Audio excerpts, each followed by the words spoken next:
Mystery Recapped here. Today, I'm going to explain a sci-fi drama film called Welcome to Earth. Spoilers ahead. Watch out, and take care. The premise of the movie is set in the year 2618, when the human species has gone extinct, and the Earth is not what it used to be. The climate conditions are so extreme that a powerful sandstorm covers every part of the Earth throughout the year. A spaceship lands on the surface amidst the sandstorm. 4 extraterrestrial species step out of the ship and make their way through the powerful wind. They stop in front of an entrance to a building. The alien who is leading the group opens the door easily. It is almost as if they have been here before and are revisiting the Earth for a purpose. Following that, they get on an elevator that takes them somewhere under the ground. The building seems to be a bunker that was constructed to hold life after the conditions on the surface got too harsh for the humans to survive. When the elevator stops, they come across a hallway. The doors open by themselves, inviting them in. On walking inside, they hear a loud noise from behind them and are startled. This notifies the automated computer system that the aliens can in fact hear. It announces that the sense of hearing has been detected. Following that, a bright light flashes onto their faces, forcing them to turn away. The automated voice again claims that visual senses have been detected. It is still unclear to the aliens what they are dealing with. The voice then asks them if they encountered a satellite that showed them the way. If yes, one of them must be accustomed to earthly visual concepts. Following the announcement, 3 of the tall aliens take their masks off, revealing their blue complexion and eyes that only have pupils. The leader, on the other hand, still stays behind the mask. To test the magnitude of their knowledge of earthly concepts, the automated voice asks them to select one of the pictures displayed on the monitor, in accordance with the given word. The leader steps forward to take on the task. The first word he is given is horse. Among 4 pictures of random animals, he chooses Sarah Jessica Parker. A horse. Next, he is asked to choose a tree among the pictures of a flower, a plant, and a mushroom.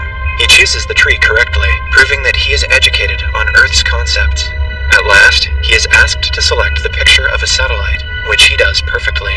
After the brief test, the voice confirms the knowledge and understanding of speech in the species. Moments later, a video starts to play on the monitor. A scientist in the video explains that the place they are in is a museum on human history that had been established in 2117.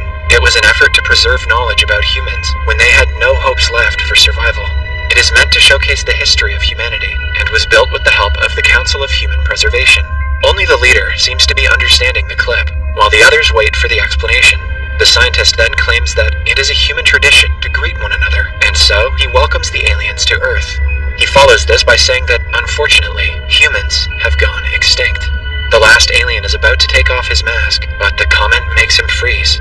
The professor in the video explains that the museum contains 10 billion records and 10 million samples of human society. When the alien involuntarily asks how the humans went extinct, the video stops playing. The system recognizes the command and proceeds to explain how the extinction of humans began. It says that humans failed to understand the true origin of the world, but despite the fact, they made significant progress in technology. Clips of people landing on the moon, building satellites, and doing revolutionary things are shown. The aliens watch in awe, finally understanding what the Earth was like before the climate change. However, soon, the clips change from happy to destructive ones. Countries and states fight for territories.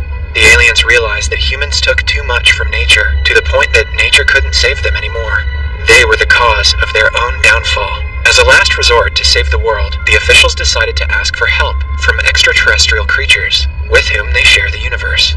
For this, they sent human ambassadors to different parts of space to look for aliens and ask for help.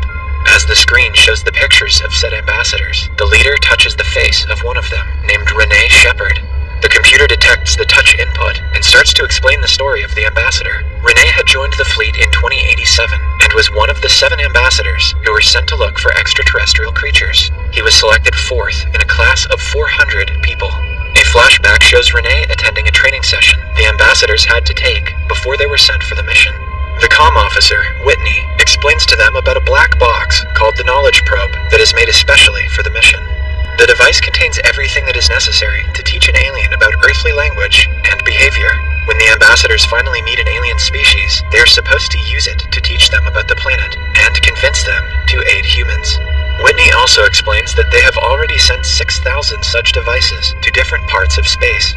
The last 7 boxes will be accompanied by the ambassadors. Right before they are sent off for the mission, Representative Alice tells them that this might be the most important mission for humankind, and expresses gratitude towards all the ambassadors who are willing to risk their lives for their people. At the end of the convention, they swear to find extraterrestrial help, or die trying to do so. The ambassadors, including Renee, are allowed to meet their families for one last time. His father asks him to send a postcard from space, to which he jokingly says that he will make an alien bring it.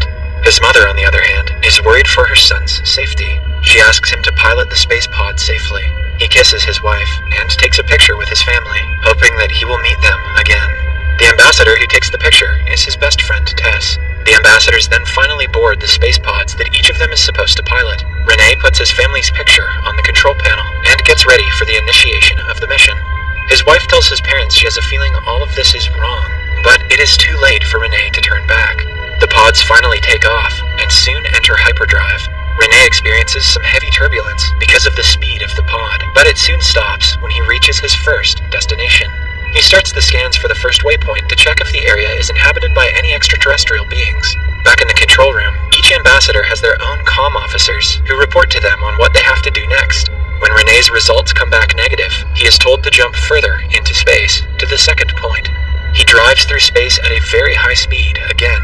One of Renee's colleagues is already at his 4th waypoint. When he doesn't find the evidence of living beings, he tries to jump to the other part of space, but his pod explodes, killing him instantly. Now, only 6 ambassadors are left. Back in the control room, they try to check his vitals, but receive no signal. They realize that he is dead, and cover his part of the control panel with a white cloth. Following that, Whitney announces to all the officers that they have lost one of their ambassadors, which creates tension among them.